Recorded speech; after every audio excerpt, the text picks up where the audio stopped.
A Podcask of Amontillado is a horror podcast, and so we may cover subjects that are not suitable for all audiences. Listener discretion is advised.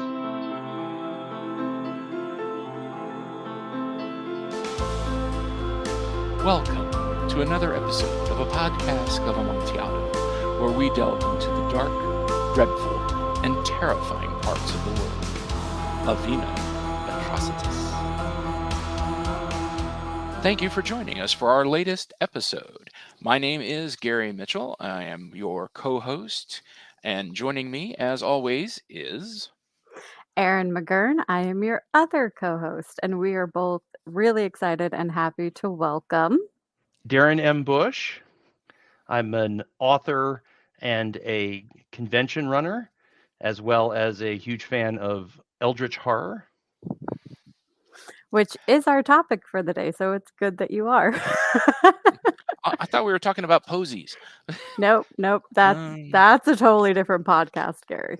Okay, well, and we were also going to talk about Edgar Allan. Well, posies, Edgar Allan Poe.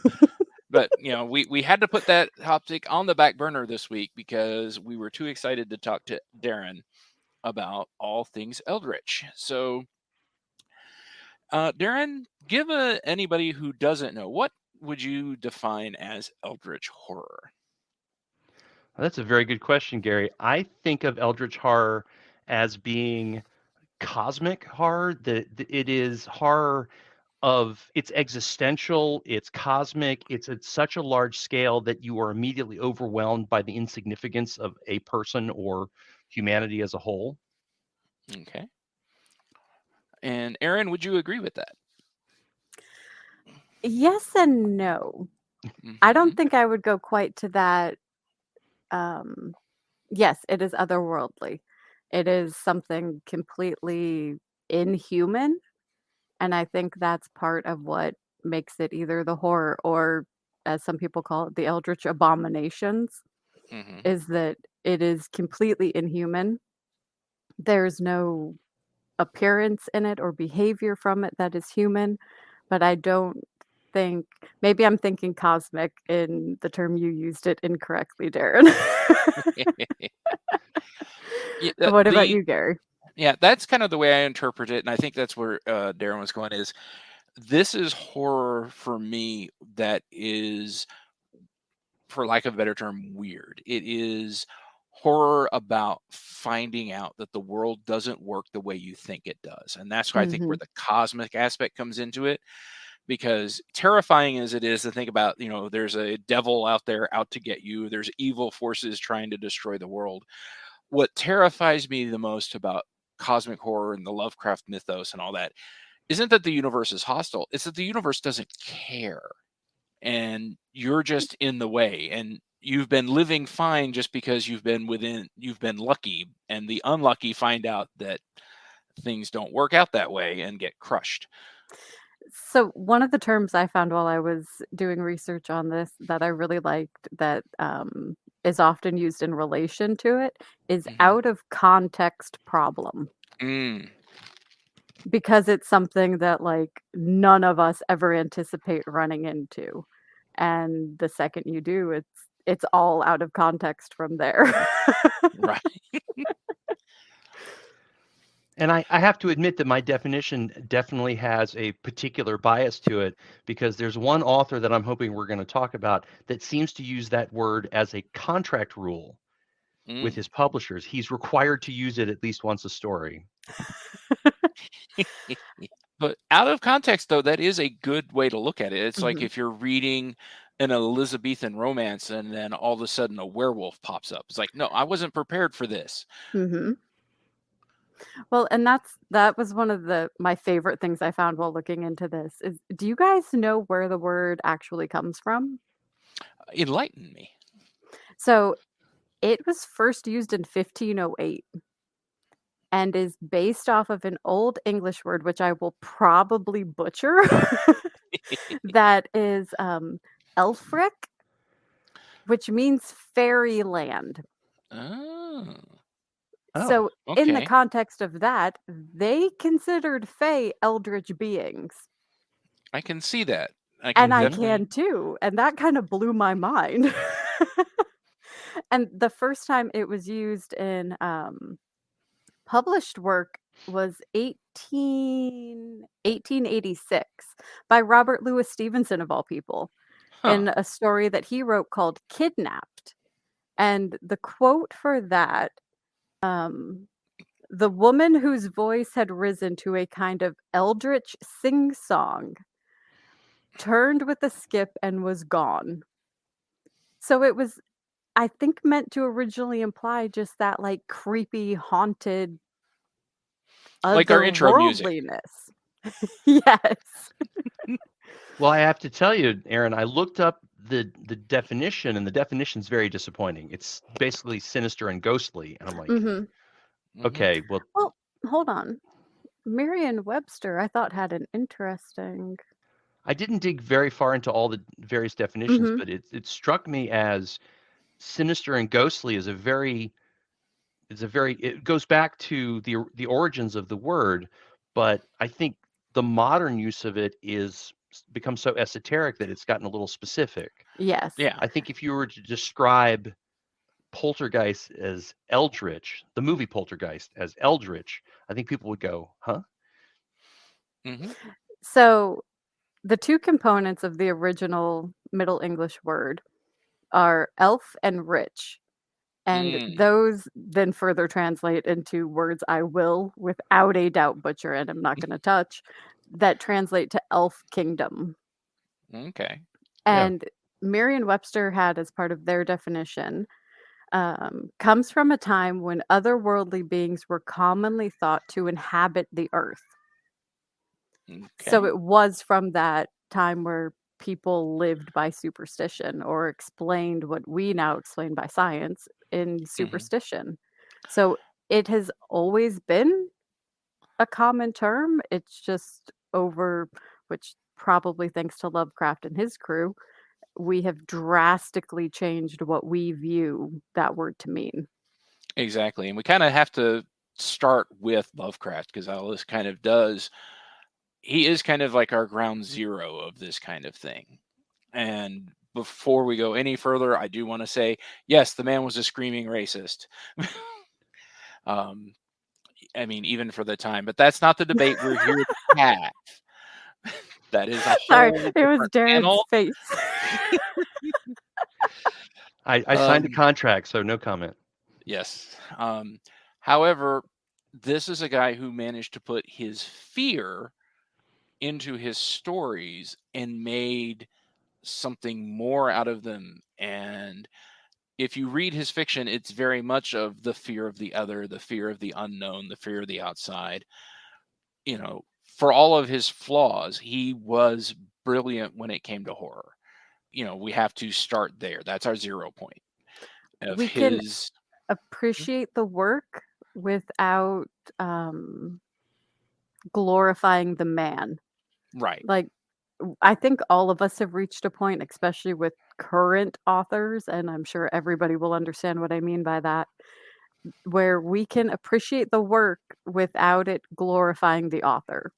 That we can love Yes. the worlds these authors have built and the characters they have created, the monsters they have created, and then the subsequent worlds that have opened because of that without saying, like, yeah, that person hmm that we know is an ass is fucking awesome. hmm No, not the case. And it's perfectly fine that we still like what they write. Yeah. Yeah, the art is not the artist. Right. Exactly. Absolutely. And Lovecraft's work doesn't work without that fear because that's Mhm. exactly everything it's based on, that fear of the other. Well, You're no, going I to say, think Darren? you're right, Gary. He did, regardless of what exactly the symptom is, he did a very good job of putting into his view of the cosmos his own personal fears, anxieties, whatever you want to call them, in the same way that Tolkien's Lord of the Rings doesn't work as well without him having survived World War One. Yes. The hmm horrors of war are soaked into the Lord of the Ring, just like the horrors of the other, with a capital O, are Mhm. soaked into the Cthulhu mythos and all the related works that go with Lovecraft and his little group of co-authors and Yeah. friends. Yeah. It's like the first Lovecraft story that I read was The Outsider, which, for anyone who doesn't know, is about this poor guy who lives on the outside, goes to find other people. Turns out he lives in a graveyard and he's a ghoul. And like when he shows up, he terrifies everybody, and then he finally sees his own reflection and realizes that he's, the tomato in the mirror, as TV tropes will put it.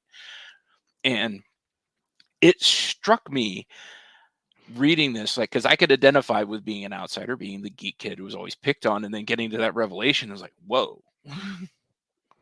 Yeah, there's a similar short story that I read early in my relationship with Lovecraft, which was The Rats in the Walls. I love that one. Where the narrator is telling the story from his spoilers, right? 100-year-old story, spoilers. He's telling the story, narrating the story from within his psychiatric hospital lockup ward, because he was the bad guy, even though he didn't know he was the bad guy. They tell him he's the bad guy. He doesn't know if he believes them, but he's locked up in this cell in a straitjacket. So there you go.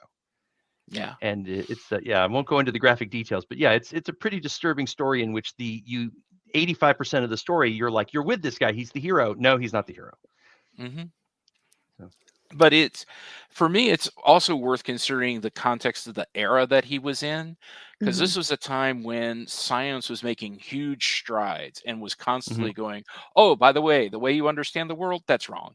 The way you thought the Earth was the center of the universe, yeah, that's wrong. The way you thought space was ether and we could swim through it, no, that's wrong. So, science kept knocking the underpinnings out of everything, and that everything is wrong is, again, baked into the mythos. Right. I think a lot of us have forgotten that Einstein's relativity was 15 years before Lovecraft started publishing. That quantum mechanics was a thing before Lovecraft started publishing. So the idea that Einstein and all these other scientists, Schrodinger and Heisenberg, had just blown the doors off of reality, that they opened that door wide, and he just gently walked through it with his fiction. So yeah, absolutely. They literally were struggling to figure out how the world was put together, and that it wasn't put together the way we thought it was. And it's very scary to realize that you're not the center of the universe and nothing works the way you thought it did. And thus, by not being the center of it and by having all of these doors opened, what's on the other side of it? What else is out there? And I think that's one of those cases where that other comes into it, where he took those fears and those thoughts and put them into worst case scenario, I guess you could almost say. Yeah. Absolutely. Yeah. Absolutely. Yeah. One day Cthulhu is going to wake up and go, it's like coming home from vacation. Like, what's all this dust? Get this stuff out of here. What are you doing? And we're the ants in a cage. Like, right. Yeah, and again, they won't destroy us and shoo us off the earth because of evil, because we're just in the way and we don't matter. Which I think to people, and even go back to like what we were talking about with the origin of the word, that is scarier to a lot of people than anything else. And it's the meaninglessness behind why things happen. And almost all of his stories have elements of that, where shit just happens. And there's never a like solid, they happen because of this thing you did back 2 years ago that pissed off this one guy who called these guys in to deal with it. There's nothing like that. And even today in a lot of works of art and books and movies and things like that, they want that neat wrap up. And that's one of the things I've always loved about his work, is that there is no neat wrap up. It's just pure out of context chaos. Yeah. There's I think the best way to get people who haven't read the stories to appreciate this is to have them play one of the various card or board game interpretations of the Cthulhu mythos. Because off the top of my head, I can think of 3 Cthulhu games that I own where if you draw the wrong card, the game is just suddenly over and everyone died. Oh yeah. 3 on my shelf on the other side of this wall. So if you like in Arkham Horror, which is a great board game, I recommend it for gamers and for Be Cthulhu fans. be warned, it does take a lot of time to set it up, but go play. Try Yes, it. yes. Yeah, I started a game of Arkham Horror about 4 years ago, and we're about to enter phase 4.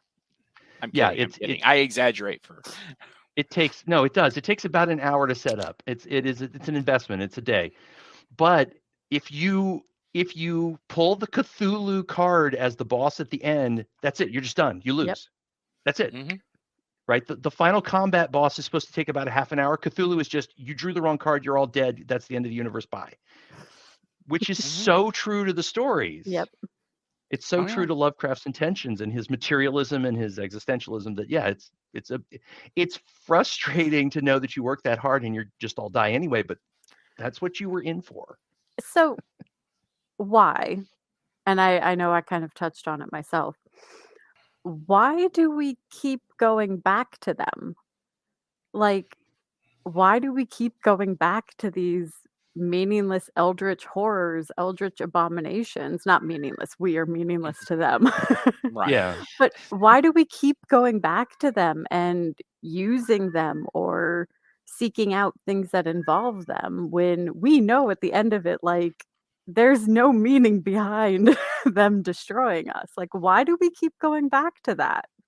Isn't that the same thing as asking people why they got on a roller coaster a second time?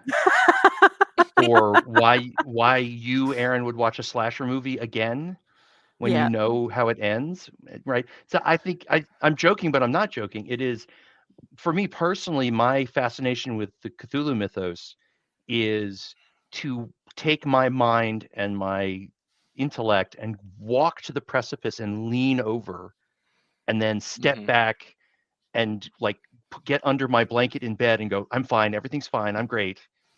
It's not that bad. Yeah. And for me, it's about character, because with a really good eldritch horror, you can peel back the layers on a character and see who they really are when they come face to face with this utter bleak situation. Like, do they struggle and fight on? Do they crumble? And because there are a lot of people who, even in, not to get real, but in the real world, that come to the idea that there is no God, life is meaningless, what am I doing? And have a complete and utter breakdown. This lets me do that safely. Yeah, it's who was it who said, and I'm going to murder this comment, but I think you guys know what I'm talking about. Somebody once said that when you look into the infinite chasm, it looks back. Yeah. Oh, mm-hmm. It was some French guy, wasn't it? Was it? It might have been, but yeah, there's this sentiment. Of course, I murdered it, but there's this sentiment that when you look into the complete indifference of Cthulhu and his buddies, it looks back into you. It pokes you in the soul and it forces you to deal with yourself. I can imagine a psychologist using Lovecraft stories as kind of like a psychological evaluation for certain specific things. Yeah, I wouldn't recommend it, but I can see them thinking about it. Because when I read the Cthulhu stories, like when I read comic books, I go, what would I do if I was in that situation? In the Cthulhu stories, I don't do that because there's no point. Because I know exactly what I would do. I would die or go insane. Yeah. By the way, for our listeners, that was Nietzsche, a German, and it's or be careful gazing into the abyss. When you gaze into the abyss, the gazes back into you. Yes. He also has another really interesting quote that kind of fits along with it. That is, he who fights with monsters should be careful lest he therefore became the monster. Wow, we got a theme going. Like if you want the hat trick, the third one is when you dig a grave, dig two, one for yourself. When you're going out for revenge. Yes. Yeah, it's really the same thing. It's kind of related. When you have to deal with the fact that the universe doesn't care about you, it's very easily to kind of emotionally unravel and go, therefore I am of no value, where I enjoy walking away from these stories and finding my own value.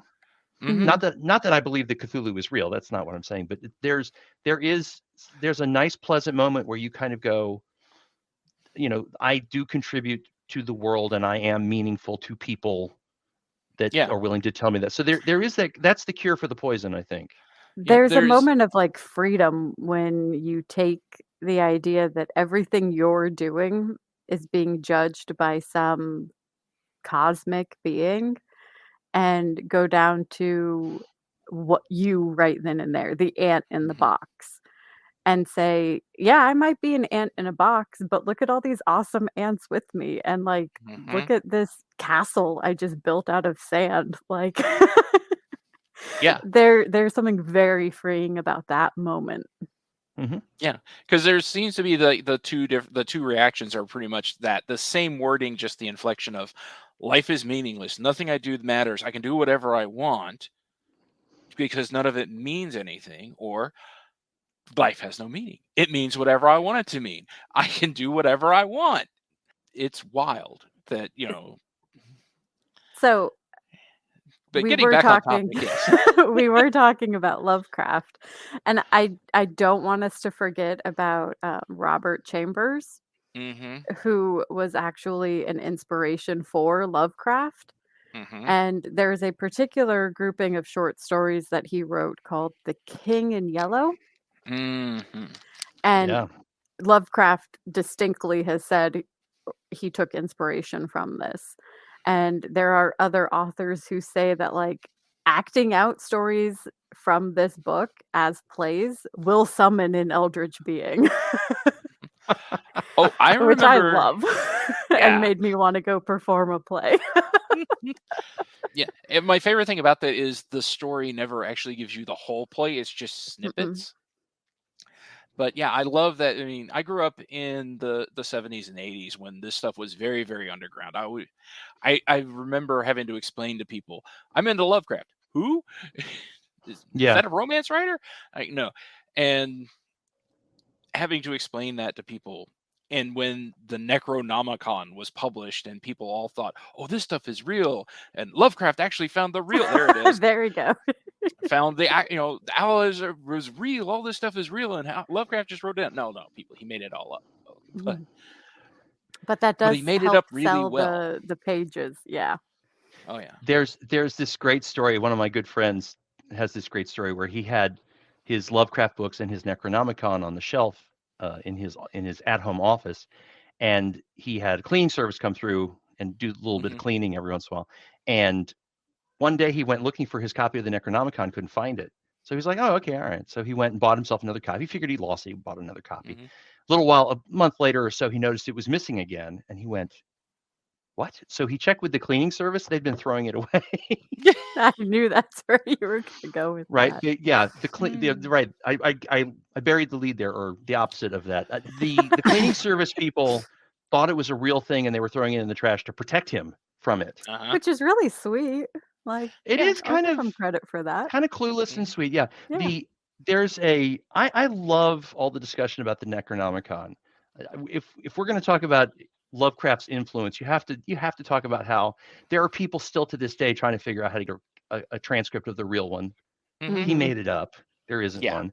The copy I have in my hand is all just I don't even know who sat down and did this, but a bunch of people just kind of put this together and made it look like it might be close. I've read it. Right. I love that I owned a copy. You had to. Yeah, I own a copy. I got one right here in my hand. I don't recommend reading it. I recommend just having one on the shelf as a conversation piece, but it's not worth reading. But the Necronomicon is everywhere. Well, and that's what like Evil Dead didn't help with that at all. No, not at all. Okay, so and that is like, if we transition real quick into like modern media, that's probably one of the most influential movies that is directly linked to Eldritch horror. Yeah. And I have about it at least. Yep. And I have the DVD edition of Evil Dead, which has the book, it's the book from the movie. It's this wonderful, creepy foam feeling. It's like our friend Rosalind picked it up by accident. She was like, yeah. Yeah. It's one of my favorite jokes about the Evil Dead movies is that the name of the book is Necronomicon Ex Mortis. So it's the lexicon of the list of the dead of the dead. Yes. In two different languages. When you look at a deadite Yeah, mean, so it's basically the Book of the Dead of the Dead. mhm. Well, And you look at deadites. Hmm. Deadites take on human form because they possess the humans, but the thing that is the deadite itself is definitely an eldritch horror Yeah. mm-hmm. because they don't It's give a fuck who you are. They mm-mm. just want to go No. cause some chaos, and if that chaos means you lose your hand, you lose your hand. Mm-hmm. Yeah. Yeah. What is it? It, It says in when they summon up in the second one, and it's like, we want what is yours, life. Mhm. yeah. Yeah, This they is want this to get is into our world. yeah, this is very much the demons and some interpretations of vampires and the Fae where they know we have something that they don't. And so yeah, Mhm. very much the Necronomicon allows some of these creatures to come over here and get stuff from us or to impersonate us, which is all part of the fun of the paranoia of these things because you're going, wait, is most Lovecraft stories you can begin on the first page going, are any of these things actually not human? Mhm. Because there is one really Yeah. good story where I think it's the Whisperer in Darkness, Mhm. where Mhm. the climactic moment in the story is that the human being he'd been talking to for hours was never a human being in the first place. Yeah. But they don't show it; they just show the evidence of it. So Yep. so there's a lot of Yeah. that kind of crossing over from the other dimension. Mhm. Yeah, and that's one of the things about Eldritch horror that a lot of people, especially movies, miss, but a lot of the fans do too, to be honest, is they think it's all about the monsters. They think it's all about the carnage and the blood. You can have a fantastic Eldritch horror movie with no monsters in it at all. And it's all just in the, oh my God, the revelation that the world doesn't work the way you thought it did. Yeah, Or even just the fact that, like, you can have these eldritch horrors as physical beings and never see them in a movie, and it still Hmm. works because it's the otherworldly fear that they're tapping into. yeah. Us One of never seeing it just Hmm. amplifies that fear. Yeah, the ending, the very beginning and the very ending of At the Mountains of Madness, which is his novella, that's one of his best works. It starts with the guy went crazy but didn't tell me what he saw, and it ends with and he looked back and went crazy, but I didn't look back. Mhm. Right. That's Yeah, it. you That's the never whole see it. explanation. That's the whole explanation. Is the other guy went crazy when he looked and I didn't look, so I don't know what to tell you. He does that a lot, Mhm. and Yeah. Well, he go I ahead. remember one time he did it on a dare because he was famously part of a writer's circle that would write each other letters, one of whom was Robert E. Howard, Yep. who Robert E. Howard kept calling him out saying, you have to tell us what the monster looks like. You can't do a horror story and not tell us what the monster looks like. And Lovecraft went, really? Yep. And Or Yeah, proceeded to do that. or come up with names that no one has any clue of how to pronounce, because in his mind, no one should be able to say these things. Hmm. well, no, And that's so I'm yeah. gonna spell Cthulhu however the hell I want to and let everybody else say it however they want to, and nobody's right. Yeah. That's Well, that's one of the great inventions of Lovecraft is he said in several places that Cthulhu doesn't look like that. It's just that's the best our tiny little brains can do. Mhm. That's our hmm interpretation, which means that every single artistic interpretation of Cthulhu ever is canon. Oh, yeah. yeah. All of them, which I I know, love. so nobody can walk up and say that, like, my little 1920s gangster cutout of Cthulhu where he has a machine gun is incorrect. Right. It's canon. Hmm. I wish I could have found that because I would have put it on my desk for that. Yeah. And kind of touching on that, I have to talk about the other thing that really I think makes Eldritch horror special and makes one of the reasons we're still talking about it and still talking about Lovecraft is that writer's circle that Lovecraft basically went, y'all want to play in my world? Play in my world. Go. Mhm. And they would all trade back and forth, do ideas. Now, sometimes that didn't go well.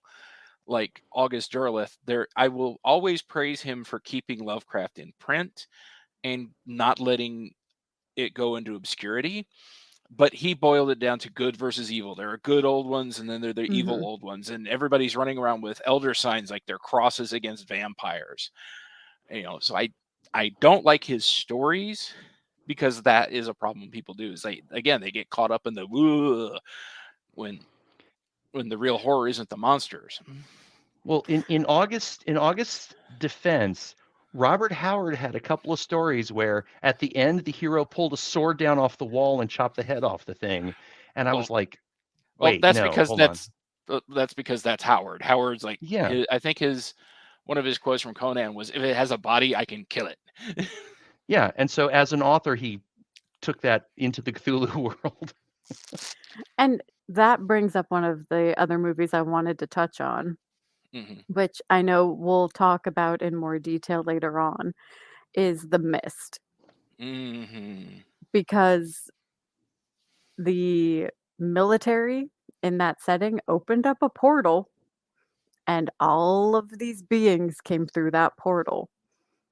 Whether they were spider looking, or there's one scene where this one that is like the size of a mountain is walking around, and I'm like, if that's not a Cthulhu, that's not a Cthulhu, I don't know what it is. Oh yeah, no, it was it. I would say it was not a kaiju. It was a great old one. Yeah. In that setting, Stephen King was a huge fan of Lovecraft. Yeah, and he's one of the people who dragged him into popularity. The Mist is one of the best examples, and mind you, I've never read the story. So I'm going purely off of movie, which I know ends drastically differently than the story. The humans are the monsters in that story. Yes. Yes, you have creatures who, if you get too close, are going to kill you. But you bundle up a bunch of humans and put them in a high stress situation, the horrors of humans' behavior, of how do I want to say it, of humanity's baser instincts, where it is either protect yourself or protect others. You get those two sides to the coin, and you literally get a group full of people who we see how that plays out, and it is so realistic with monsters thrown in. Yeah, the biggest monster in this story is Mrs. Carmody. Yeah, and that's what I think through all of Lovecraft's work, through Chambers' work that is horror related, you always have that element that, like, the humans aren't the good guys either. You might have like one person in the story who you kind of like that character and you can relate to them a little bit, but they aren't your knight in shining armor. Right. They are all incredibly flawed. And I think that's one of the beauties of it, is like, yes, we have eldritch horrors, but what happens when we turn into that horror? Yeah, I mean, you could start listing off Lovecraft characters, and you're going, and I'm going, Randolph Carter wasn't heroic. Eric Zahn wasn't heroic. Pickman wasn't a nice guy. No. There's a whole list of Lovecraft characters where you could go down the line and go, not a hero, not a hero. I'm having trouble thinking of, like, the only heroic person I can think of in the Lovecraft stories is the Norwegian sailor from Call of Cthulhu who tried to tell the world his story, but the bad guys got to him first, and his wife had his transcripts. So yeah, like there just aren't that many. And that's one of those ones that, like, we get hints of those people through pretty much every eldritch horror related story. They're usually not our main focus. Right. They're the sideline that draws in our main focus, or they're the stepping stones to keep them moving. Yeah. And it's because of that, I think, again, is what kind of draws us in. We seeing these people, and unlike Darin, I actually will put myself mentally in that situation as I read these stories of what would I do if I found out the universe was not what I thought it was. But let's talk about, we've already mentioned, The Mist. There's the wonderful adaptation, if you haven't seen it, of The Call of Cthulhu, done by the H.P. Lovecraft Historical Society, Yeah. which did it as a silent movie, as if the movie was made when the story was written. Yeah. That's fantastic. Mhm. But the one I always love and want to go to is In the Mouth of Madness, which is about as direct a Lovecraft ripoff as you can get from John Carpenter, who I remember I was watching it when it hit Laserdisc with some friends. And one of them hadn't seen it before, and another one had. And I walked over to the one who had. And at the very beginning of the movie is showing the book being published. I just walked over to my friend and went, "This is very Lovecraft because it's already over. The book's been published. These Yeah. people are already done." Yeah. Well, and the Chilling Adventures of Sabrina, I think it was season 2, or maybe it was season 3. I think it was season 3. Yeah. Yeah, did an entire thing about the Eldritch horrors. Mind you, some of them were fairly humanoid still, but like there was one literally called the Cosmic, which is what I thought of, Darin, when you were talking about it. And he's like a world eater. And so they had 8, and they called them ancient, inhuman, immortal, and world-destroying entities. And so it was the darkness, the uninvited, the weird, the perverse, the cosmic, the returned, the endless, and the void. And it was all incredibly drastic means on how you got rid of them. And there were times you thought the show wasn't going to get rid of them. Yeah, that whole season was wild, and it really felt like each one of those episodes could have been an entire season. Yeah, and like Haster's referred to as the unnamable, or the he who should not be named, that sort of stuff. Because if you say his name too often, he shows up. Yeah, and then you get his attention. If you get his attention, he kills you and eats your soul and everything. So yeah, that description, I haven't seen the season 3 you're talking about, but yeah, absolutely, I agree. Just from that little bit of information, I'm like, oh yeah, that's Lovecraft. Absolutely. Yeah, and that reminds they flat me of out my favorite call book. them the Eldritch beings, and so like there's no not subtle dancing around the fact that it is Lovecraft inspired. I really like the Chilling Adventures of Sabrina, but you cannot call it subtle. Oh no, it is not subtle at all. No, but it's a lot of fun. The subtleties were that it was linked to Riverdale. Right. Yeah, and if you had told me like 10 years earlier that the 2 best horror comic books I was ever going to read were Afterlife with Archie, where the zombie apocalypse hits Archie, and The Chilling Adventures of Sabrina, I would have laughed because like, what? And no, they're 2 of the best horror comics you can read. I was just going to ask a question because it was one of those things that like, as I'm coming up with notes for this, I'm like, is the Kraken an Eldritch being? Or an Eldritch horror? Well, so the Greek gods taken as a whole were not indifferent. They were directly invested in humanity and vice versa. So there is the Kraken isn't neutral or indifferent or whatever. The Kraken is a tool released on the mortals by the Greek gods as punishment. So it's like I wouldn't even put the Greek gods in the Kraken. I would not even put that conversation anywhere close to this.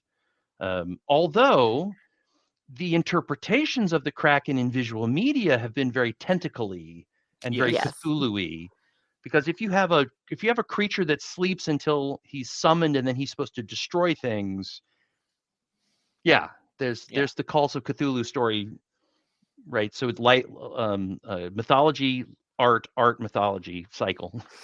Yes, because if he is this creature that is summoned to punish, aka destroy, and he doesn't care about what he's destroying, isn't he just another Eldritch form adjacent. of I like we'll that. go Eldritch, with that. He's an Eldritch ally. Yes. He's Cthulhu's cousin that we just don't talk about. Like, well, that's right. Step that one away. There's that moment where Thor turns to Iron Man and goes, "He's adopted." Yep. Yeah. That is exactly it. Yeah. So, Darin, what are some of your favorite non-Lovecraftian Eldritch horrors? Oh, Like goodness by gracious. other creators. Like, because for me, I love the fact that people are playing in that playground now hard, and a lot of people are actively doing their best to throw the racism back at it. There's oh no, I'm gonna die. Lovecraft Country. Lovecraft Country was definitely what I was going to end with, but there's another one where this lady, basically, she's a deep one, and Show or now I'm gonna have movie? to. It's a book. Oh. Hmm. I have to admit, I'm very Lovecraft centered on this conversation. I find that for the most part, the modern interpretation of Eldritch horror is let's eviscerate humans on screen, right? Let's vivisect. Mhm. The movie Event Horizon was a Mm-hmm. non-starter for me because I loved the premise because I was like, oh, it's Cthulhu in space. And then I got there and I went, no, it's an excuse to have body parts on the ceiling. It's like I'm out. I was out very quickly. The premise was very Lovecraftian. The execution was very modern interpretation of horror, which is gore. So I am the sort of person where, like, when I think of Eldritch horror that I'm a big fan of, I go back to Erin, what you were talking about with the original definition, the ghostly, sinister stuff. The George C. Scott movie, The Changeling, where there's the house is haunted by a murdered like 9-year-old boy, but you spend most of the movie watching things move around the house and weird things happen, and they take a long time to explain it, but it's worth it. Not a single Mhm. drop of blood in that whole movie because it's in the Lovecraft sense. It is I buy this old Rhode Island house and it's weird and it takes me a while to figure out why it's weird or how it's weird. So that's kind of my bias on that. I really love the old stories of the Fae, and Mhm. I love the interpretations of how they aren't the cute little fluffy bunnies that a lot of people depict them as now. That they started off as child stealers and Eaters. what Eaters. They eaters? were Yeah, child eaters. yeah. Oh yeah, yeah. The the modern interpretation of, for instance, just the ghoul. The modern interpretation of the ghoul is completely wrong. In fact, I wrote a Mm-hmm. Mhm. story about this where a ghoul finally spoke up and explained, "Okay, no, you guys have this completely wrong." And we've just been so scared of them that it was misinterpreted, and so the misinterpretation continues. Yep. I also love the very old mythologies where you have stuff come across from other dimensions, and whether they Mm-hmm. explain it or not is inconsistent. So Mhm. Yeah. Yeah. I found the one I was thinking I blanked out on. It's The Litany of Earth by, and I'm going to Hmm. mangle her name, Ruthana Emrys, Emyrs, and basically being their sort of deep, basically after the raid on Innsmouth, where they grab the deep ones and the humans who have the bloodline, they ship them to the desert and study them. And they turn it very much into, I mean, the book was written right after 9/11 near that area, and they very much make it a religion allegory. And I don't exactly care for what they did, but I thought it was an interesting concept. And I think a lot of modern Lovecraft writers are what they say they're trying to reclaim Lovecraft. They're trying to reclaim this horror away from the racism, the sexism, the yada yada yada. And that's why I loved Lovecraft Country. Mhm. oh yeah, yeah. Love the premise of Lovecraft Country. Hmm. And the And things there's it touched on, like what the uncle did for a living, Yes. was go out and map safe roads and safe cities for Black citizens to travel through, which was an actual thing. Yeah. mhm. Seeing how many people didn't realize that the Green Book was real was kind of disturbing to me. Yeah. But yeah, again, and like true Eldritch horror, the real monster, there are real monsters, but the really monstrous ones are the people. Mhm. Yeah, And greed absolutely. and self-interest. Hmm. Yeah, yeah. Because They're if you read Call of Cthulhu and some of the other Lovecraft, some of the big Lovecraft stories, you find that none of it really works unless human beings are complicit, yeah. right? The almost everyone who dies in Call of Cthulhu is killed by a human being Mhm. intentionally, right? Murdered by a human being who's part of the Cthulhu cult conspiracy. So without the Cthulhu cult, no Hmm. Cthulhu. The gateway has to be open from this side, which is interesting. Yeah. Because Lovecraft kind of gives us that false hope that maybe we can do something about it. Yeah. Oh, I was gonna say the gate is a great moment where they open up the gate, and for a split second, you think we're gonna get in there and we're gonna be able to close that, and like it'll be fine. We'll send him back. We'll close the gate. No, Hmm. because that's everybody's immediate thought is like you open a door, you can close a door. And it's like sometimes that door gets blown the fuck off and there's no going back. And that's what he shows us. That Yeah. like there are things that end and no matter what you do, it just ends. Hmm. Mhm. Yeah, a lot of people like to kind of twig onto the whole hopelessness aspect. Again, we were talking about the reactions to life is meaningless, and some people will drown in that hopelessness.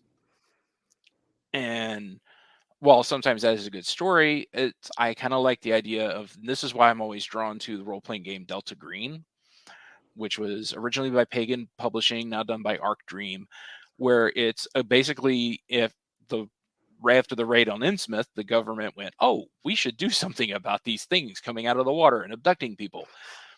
And it's a group of people fighting against the monsters of the mythos, knowing that eventually they're going to fail, but refusing to give up. It's like, yeah, maybe I only bought us 2 more weeks, but that's 2 more weeks than we had. It's the same Mhm. that we see in zombie survivor things nowadays. That Hmm.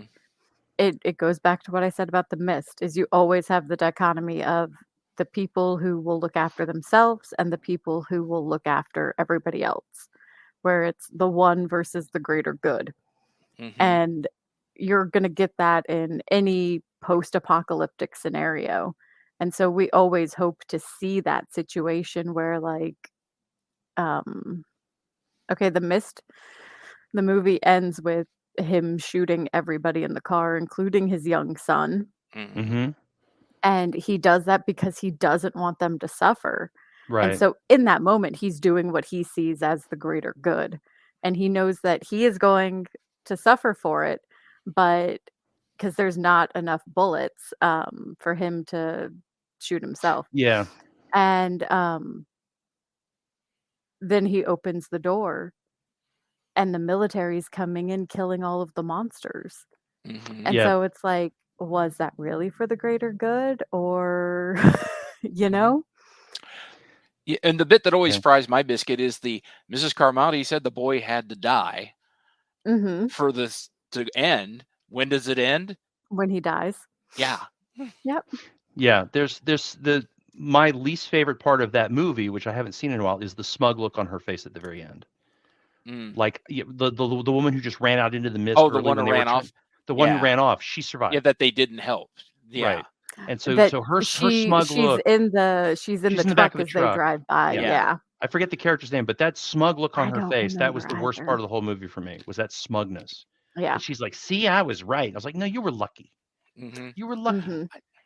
So, yeah. The one of the other Stephen King works that's very obviously Lovecraft inspired is one where they find a car and it's an Oh, old Buick. And if you open the trunk, it's an interdimensional transport in the trunk. So if you Oh, die, if mhm. you open up the trunk and you jump in, you go to another universe. from And what a happens Buick 8, is right? from a Buick 8, yes, which and I really love this book. And the audiobook is fabulous too. So the alien accidentally dies and abandons the car, and the cops find the car, and they're like, "What the heck is up with this car?" And one of them opens up the trunk and accidentally falls into a parallel universe, and like I think doesn't come back ever or something. Hmm. The whole point of the story comes down to that there's this guy who is a career petty criminal and a real jerk and just a violent idiot. And he is the center of the whole story. He makes the whole story work and he makes the heroic moments of the story make sense. And but in the middle of all this, you've got these crazy alien creatures flying out of the trunk of this Buick, attacking people Hmm. because they're going from one universe to another. So there's all these like really tentacle 17 eyeball moments in this story, but at the same time it comes down to you've got a kid whose dad recently died and you've got this pardon the expression, schmuck in cowboy boots who ruins everything for everybody. Mm-hmm. That's their relationship is really the story. The aliens coming out of the trunk of the car is secondary. It's awesome, but it's secondary. Mm-hmm. Well, this is a whole other topic, which eventually we'll do. That the reason Stephen King works in general is because of those characters. They're all, the way he puts it, the more real the characters, the easier it is to buy the unreal Mhm. that's Yes. menacing them. Yeah. If you can get the hero or the narrator to be somebody that your readers really dig or like or enjoy disliking, then they'll go along with what they see, even if it's a 200-foot tall Cthulhu walking through the Pacific Ocean trying to eat you. They'll go with you if they like the hero, the narrator, the protagonist. So yeah, this is something that Lovecraft did a really good job. As I mentioned earlier, he's got several stories where he sucks you in, and by the end you're like, oh no, that's not what I thought it was, or that's not who I thought it was. I'm gonna play off of that. The Call of Cthulhu video game, Mm-hmm. Mm. almost the entire way through, up until the very end, you're still questioning whether or not this is all actually happening. Right. Mm-hmm. There, even as the player, you're like, is this my guy hallucinating? Is this actually happening? Is it drug induced? Like, they do so well at playing up the humanity of everybody, but at the same time, that puts you in a mindset that is almost like, okay, if he's this way and he got hit on the head, they they tick that logical thinking that we all have. That Mm-hmm. is like, no, that wasn't a shadow I saw move behind me. It was a bird on the other Right. side of the window. Right. Yeah, really good Eldritch horror has that out of maybe this isn't what you think it is. Well, Mhm. there's one of the things that happens a lot with these stories, not just the Lovecraft versions, is that the narrator you end up finding out is locked up in a psychiatric ward, and that gives us a safe place to stand. Is oh Mm-hmm. wait, this isn't real. They're not coming to eat our souls. This guy's crazy. But is he crazy and made it all up, or did it make him crazy? Exactly, and that's the personality test part of these stories. Is do you think he went crazy because it's true, or do you think he's telling the story because he's crazy? Yeah, there's always that out. There is that out. If you have to have that out, there's that out. And Erin, since you mentioned video games, I've been waiting to see if this was going to come up. I Eternal Darkness All right, on the everybody, put GameCube. your everyone who bet Eternal Darkness at 103, collect your winnings at the front. There is okay, so yeah, so Gary's probably heard me talk about this about 8 times now. There's a video game that came out on the GameCube called Eternal Darkness. If you are a I've fan heard of this Lovecraft, story. Eldritch horror, or video games that you know ahead of time you're going to lose, this is probably the best one. This is my favorite. They're these 4 ancient gods from another universe that are all struggling for power over the earth. Every chapter you embody a different person in this 2,000-year history of these they're elder gods, right? So Mm-hmm. you go into the point of view of one of these people in these 15 or 20 different chapters of a 2,000-year story. And if you've read any Lovecraft at all, if you know anything about this stuff, you know that at the end you lose. You don't always die, but you always lose. But then you move to the next chapter. It's a wonderful, wonderful game. It's worth playing, even though it's a little outdated. My favorite part of it, and I think Lovecraft would have liked this. My favorite part of it is that there are 3 elder gods that you get to pick from at the beginning of the game, and you're a representative of one of those 3 gods. If you finish all 3 gods' story, there's a 4th story. So if you play the game once and you went all the way to the end and you thought that was the end of it, no. There's a 4th story hidden at the end if you've completed 3 different ways. So that brings me to a question. Why do we often not view eldritch beings or eldritch horrors or eldritch abominations as gods? I think for me, it's because in an Eldritch world universe that's been built, there really aren't gods. There's just beings. The closest Lovecraft even gets to an actual capital G God creator of everything is Azathoth, who is basically just a mindless, gibbering being at the very center of the universe. that everybody has a bunch of servitors running around him playing flutes to keep him from eating everything. I mean, it's like are they aliens? They're super powerful. They're weird. They understand the universe in ways we don't. Like magic in Lovecraft is just math that we don't get. Mm-hmm. Right. Non-Euclidean geometry. I would say that Eldritch horror, from its origins up to Lovecraft and the interpreters, is not so much about the divine, but it's also not about the infernal, right? These aren't, if you say, well, they're not gods, but they're not devils either. Yeah. The point of all of this is that there is another reality, whether it's under the ground, whether it's on the other side of the mountain range where the Fae are hidden, if it's another dimension, another universe, you travel through a black hole, there's like 18 different ways of doing this. Whatever it is they literally are outsiders. They literally are not part of humanity. And when they get here, there's this normal misinterpretation by humanity to think of them as deities of one kind or another. So back to the question about, is the Kraken an elder thing? Well, okay, if you assume that the Greek gods were a real thing that we encountered thousands of years ago and misinterpreted, then why not? Why aren't they aliens from a highly technological society, and they brought their Cthulhu pet with them? They look like Chris Hemsworth. Cthulhu. Yeah, like the Kraken is their plushy Cthulhu toy. But so if you call them the elder gods, then you're conceding that humanity has any sort of relationship with these things at all. Mm-hmm. But there are cults that worship Cthulhu. Oh, yeah, because even in Lovecraft's own work. Yes, because they figured out a little bit of the math and use that magic, that power, for their own personal power. And what does anyone do with a god? You worship. Yeah. They pray and ask for what they want. And what? Well, go ahead, Darin. Well, I was going to say very quickly, in Call of Cthulhu, one of the things that a lot of people forget, because it's incredibly unpleasant, is that there's 3 circles to what's going on in the swamps of Louisiana that Inspector Legrasse discovers, him and his paddy wagons full of cops.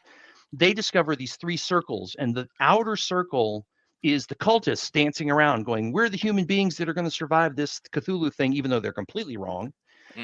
There's a circle inside of that of all the mutilated, sacrificed, dead bodies.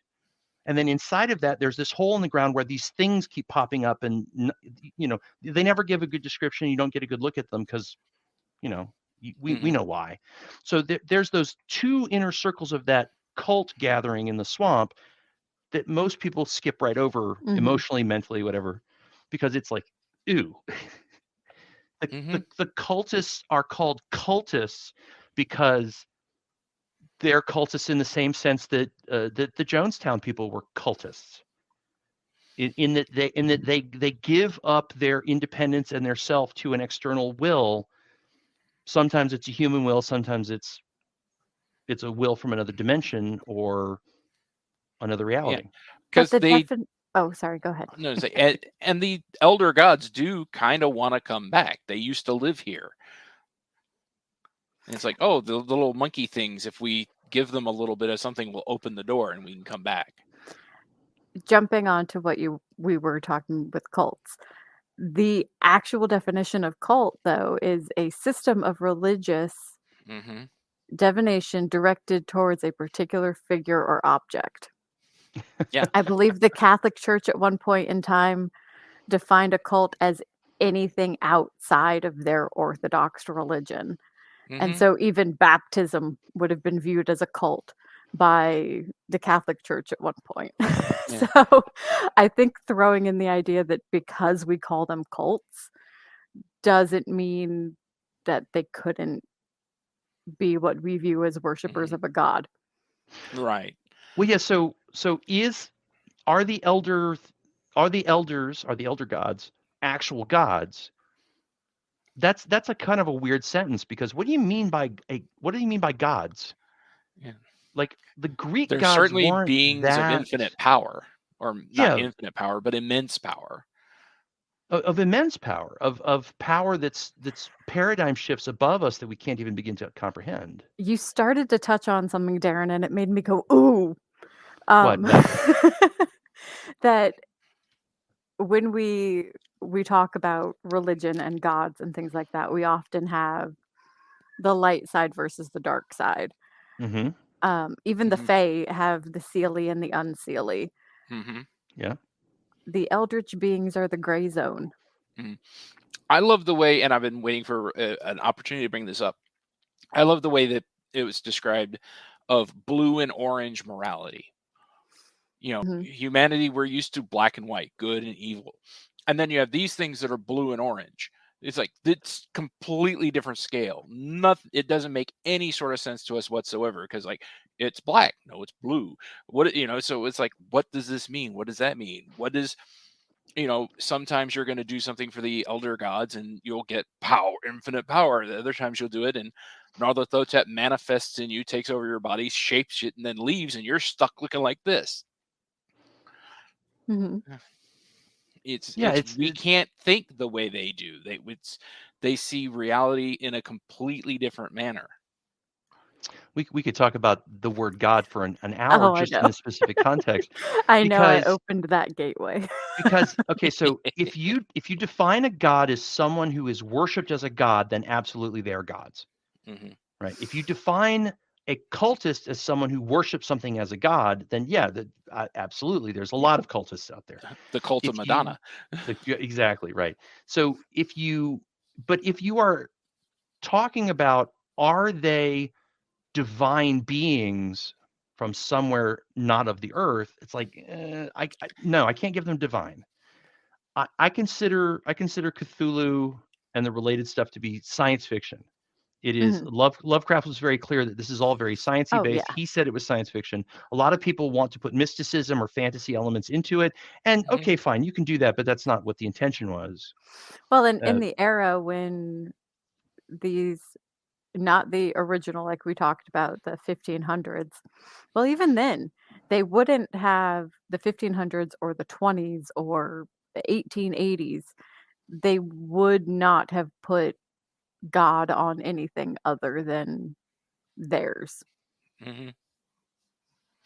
It just it wasn't, and that's why they came up with other terminology, that the Fae are the Fae, the Hmm. Eldritch beings are the Eldritch beings, because mhm. they are these immense beings of power, but they are not capital G God. Yeah. Well, I think that's one of the things that really makes these beings terrifying is because you can reason with the Fae. Even if you are going to get the short end of the stick, there are certain rules. Like, There iron, are rules. there are We'll go with rules. that. There are rules. There are rules. And so you can try to play by their rules and you know kind of what to expect. You're probably going to be wrong or they're going to trick you or whatever. But at least Yeah, there's like, if I got some iron, if I bring them sweets, if I don't eat, if I don't give them anything, whatever. I can try to be safe with the eldritch beings of the mythos. None of that. There is no safe. There is no if I always do this, this will happen. If I always, if I do, like one guy is going to practice the rites, summon Cthulhu, maybe get some power, but then another guy is going to do it, maybe do it the exact same way, and he's going to get squashed. mhm. Well, and that brings up a thought of the whole cult worship idea. They all did it so that they would survive Hmm. once he was called forward. So, if that was taken out of the equation, which it eventually is because they get killed anyways, Hmm. Yeah. that there is no safety even for the people who worshipped him. Hmm. Yeah, it's become kind of a running gag of worship Cthulhu so that you get eaten first. Or last. Yeah. And it's like, no, you want to be first. You don't want to survive all this. It's like, no, I don't want to see what the world looks like when the elder gods are running crazy and stomping. No, I want to be out. Check, Oh, no, I wanna see that. We yeah. get into But we very quickly get into a discussion about how cults operate. hmm. Mhm. And one of the ways that they do that is they claim to have holy scripture or unholy scripture, and then they separate the cultists, the actual masses, they separate them from the scripture, but they refer to it, but they don't teach it explicitly, right? I'm not picking on any particular religion or cult. This is everybody. This is normal. Is you So the Cthulhu cultists that are dancing in a circle around all the dead bodies, Mm-hmm. they don't know that somewhere in the Necronomicon it says Cthulhu's coming to eat everybody. Mm-hmm. Right? They don't know that they're being hypocritical. They're not hypocrites. They're ignorant. They're manipulated. I think that's where it falls into a cult and like our Jonestown definition of a cult Mm-hmm. is that you have the leader deceiving everybody else. Yeah. Well, I keep Jonestown feeding my followers into the pit. I get power. They Mhm. think they're going to get power too. No, they're the kibble. Well, but Jonestown is an extreme example, but it's a very poignant extreme example. But also, and I'm not picking on anybody. I'm just familiar with this story. Is that the church, the Catholic Church, does masses in Latin, and there's a point where nobody except the priests knew any Latin. That's where we get the term priestly language from. Yep. Is that the masses were done in a language that the other masses didn't understand. Because But they it didn't wanted to matter. be a level above everybody else. Yeah. Yeah, there's that It's magical sense of being in a organization where something that you're told is amazing is happening, and the idea that human beings would voluntarily be cultists for Cthulhu. Yeah, sure, that's Yeah. A cult any religion comes to you and says, "Hey, I've got the inside track. I can teach you how the world really works and how you can get reward." Now, and in Lovecraft's Cthulhu cultist case, you're talking about everybody but us is going to get eaten. yeah. Which, yeah, I can see why people would be motivated to be part of that organization if they're like, everyone's going to die unless you sign up for this. Mm-hmm. It's a strong motivation. Yeah. So, Darin, is there a particular Eldritch horror story that we haven't touched on yet that you want to make sure that gets a shout out? Am I allowed to mention one that I wrote? Sure. Can I plug? Yes. Plug away. So I've written several stories in the Cthulhu mythos. One of the stories that I've actually been published by strangers, if those of you who are writers know what I'm talking about, was published by the Mad Scientist Journal. They have an anthology called That Ain't Right, which is all of these stories set in the Miskatonic Valley. And one of my stories is in here, and it's a story about this professor at Miskatonic who thinks he's getting his hands on a copy of the Necronomicon because he's heard so much about it. But what they do is they send him the real one. And then calamity ensues. And so it's his journals, it's his personal journals that make up the short story. And essentially I'm presenting his journals and talking about why, okay, the police think he committed suicide. I don't think he committed suicide. I think he was murdered, but he wasn't murdered by a person. One of my favorite parts of the story is, and at this point it's almost become a cliche, but one of my favorite parts of the story is one of his graduate students wants to get extra credit by doing an audiobook version of the Necronomicon. I love that part. So I now bring you the audio phonetic pronunciations of Necronomicon Ex Mortis. So if you've ever thought that an author had a joke and wrote a story around the joke to excuse the existence of the joke, yes, guilty. I'm totally down. I'm fine with that. So yeah, it is. I entered a Lovecraft anthology contest, and I wrote a story about Lovecraft was out walking where Poe used to walk. He was a huge fan of Edgar Allan Poe. And the story is, I don't say that it's Lovecraft as the narrator, but Lovecraft is the narrator, and he finds one of Poe's notebooks. Oh. And it leads him to an island.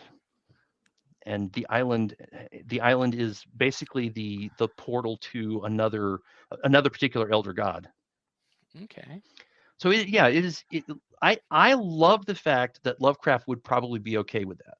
If he were alive today and I ran into him and told him about that, he'd probably be like, "That's great, go for it." I think he would be blown away by the fact that we still talk about him now. Mm-hmm. Yes. Yeah, well, this was disposable literature at the time. We barely talked about that. This Same is with the Poe. stuff in the pulps and the weird tales. I mean, this was not meant to last. This was, I need $30. Yeah, if Lovecraft was alive today, I think he would go to the fan conventions. Actually, if Lovecraft was alive today, it'd be, "Help, get me out of here, help." Well, yeah, let me out of this box joke. Yes, thank you, Marilyn Monroe. You're welcome. I think Lovecraft would be hit to the conventions. I think he'd go Oh to yeah, Comic-Con. I think he'd go to Dragon he Con. would have a 5,000 page AOE or archive of our own blog somewhere. Yeah. He was a prolific letter writer. It's one of the reasons why we know so much about him is we have all these letters he wrote. Mhm. He'd tweet every 4 hours. He'd be on Facebook. He'd be He'd be on. he'd be a blogger and a YouTuber. Mm-hmm. Yeah. So this year is the 85th anniversary of his death. Uh-huh.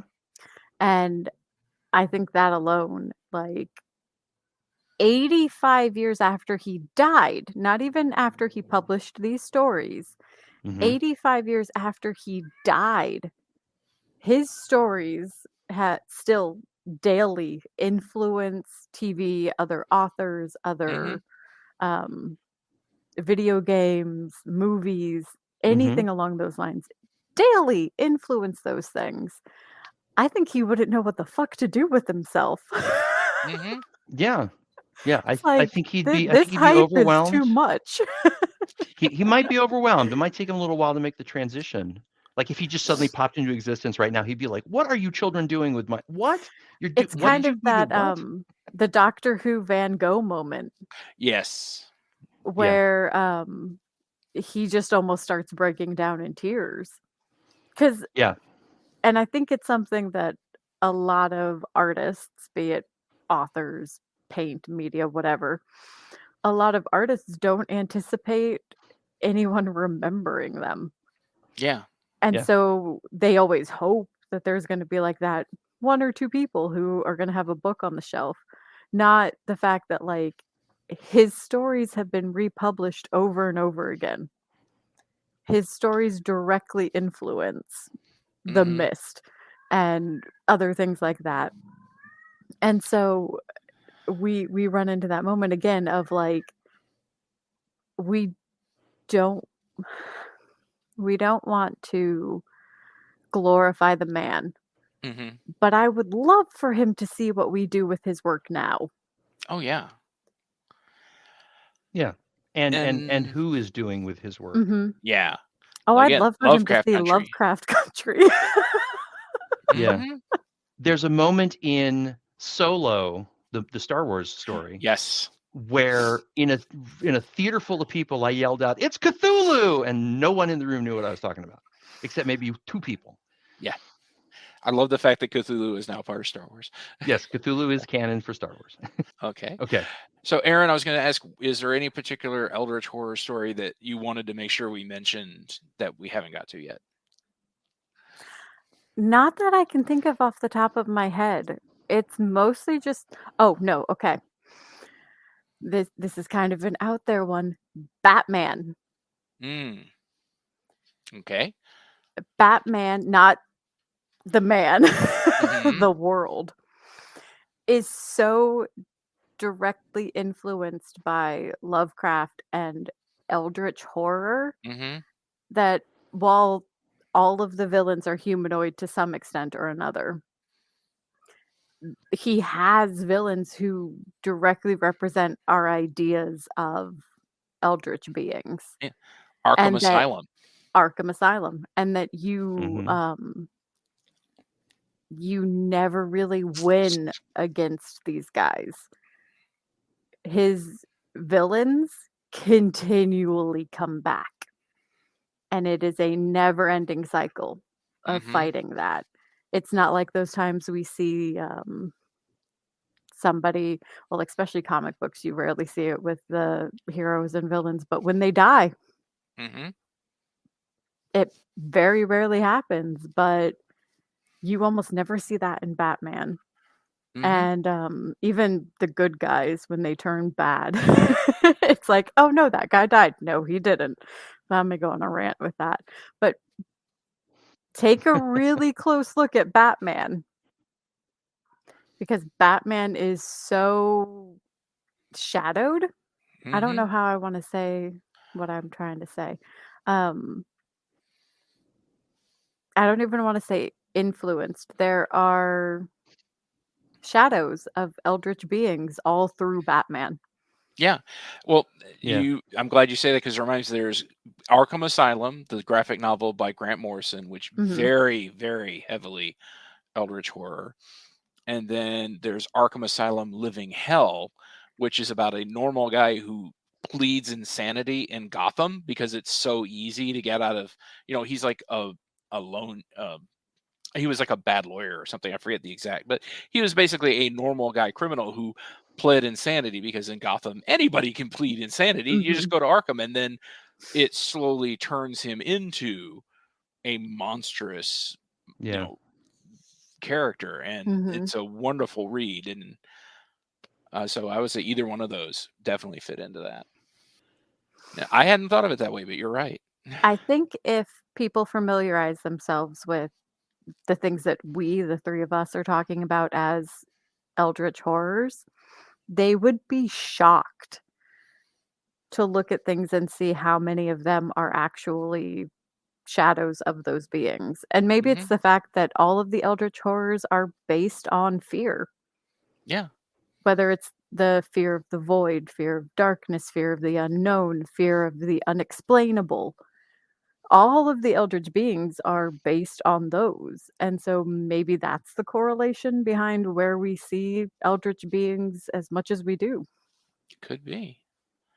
Yeah, because even the older origins of eldritch horror are hitting on death of children, cannibalism, loss of self, outsiders, the other. I mean, you are physically manifesting the things that scare humans sitting around a campfire in the dark in the forest. Yeah. Yeah, and the only one we haven't mentioned that I want to make sure that we got a shout out, we hit most of them, but is also another John Carpenter film, Prince of Darkness, which It's not the leans one I into thought you were going to bring up. Prince of Darkness, it leans so heavily on the is it real, is it not? But it is, because it's a movie, we have to see. But it's also the magic is just science. That's one of the core concepts of the movie, is Jesus in this alternate version of the Bible is spouting physics that at the time nobody would get. And that's wild.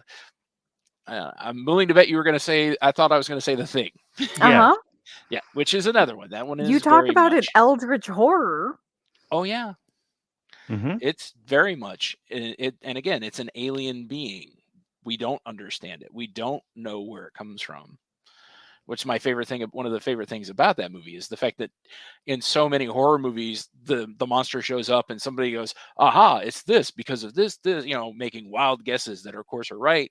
Whereas in The Thing, we have one, someone asked McCready, why does it work like that? He's like, I don't know. It's different from us. Don't ask me. Yeah. I'm a helicopter pilot. What do you want? Yep. I And if you didn't want bring to my see me, Necronomicon with me to work today, man.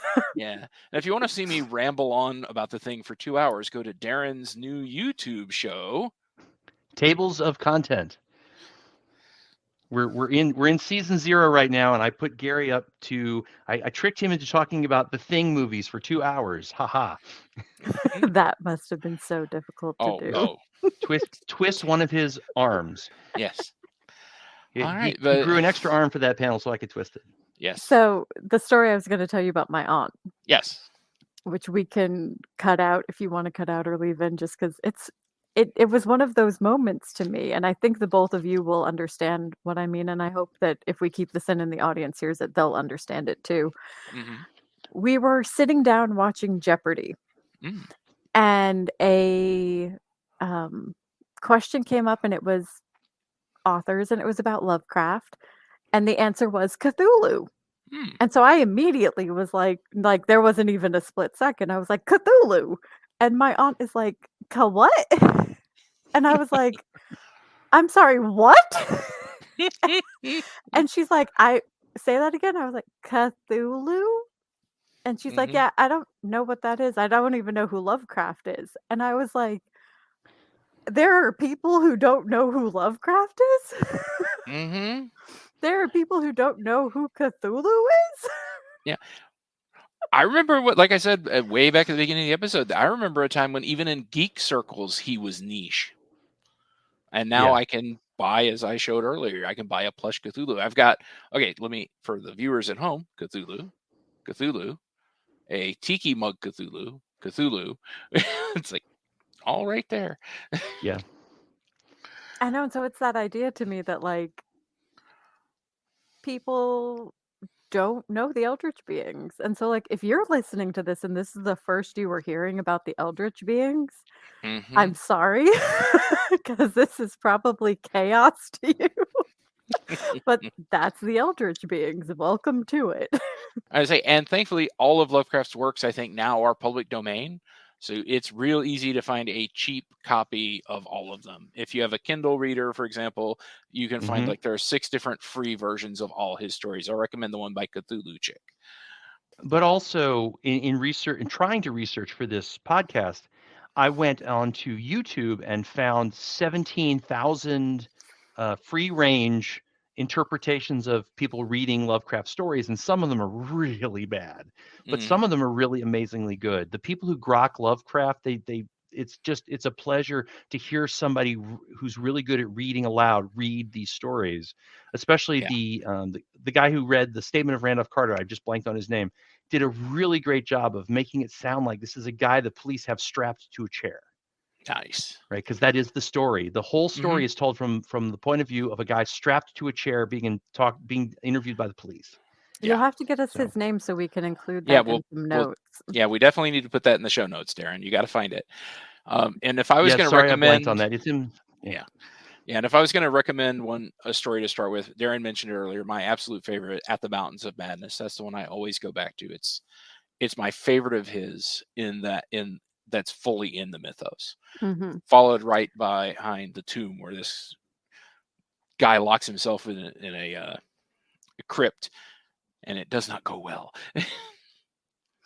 I would have to say, if you're just jumping into this outside of the ones that they have mentioned, The Call of Cthulhu. The OG. Yes. And it isn't the first story that he wrote. It isn't even the first story he published.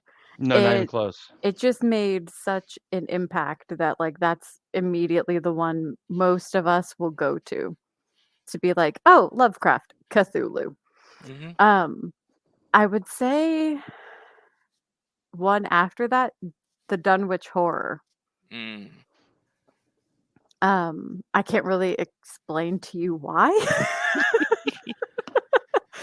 That's just always one that I've loved. And he has something like over 50 short stories. Yes. In total. I pulled up a list and I could go through and count it, but I'm not going to. It's a lot. He has tons of them, and none of them are the same.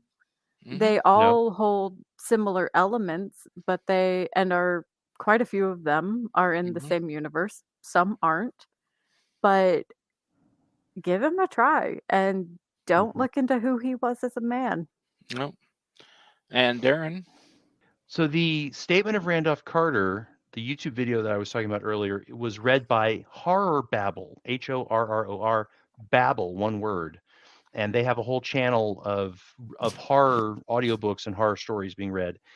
The other thing I want to say about Lovecraft's bibliography is that he's got a story that is 4 pages long, which is one of my favorite stories of his of all time, Statement of Randolph Carter. It's only 4 pages.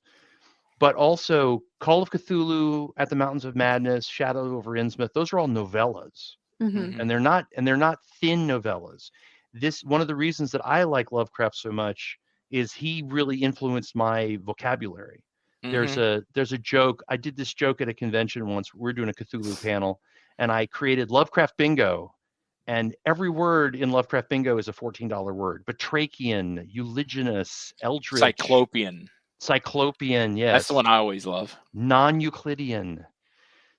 So one of the things that I do is whenever I go back and reread one of the novellas, in the back of my brain, I'm yelling bingo at a certain point.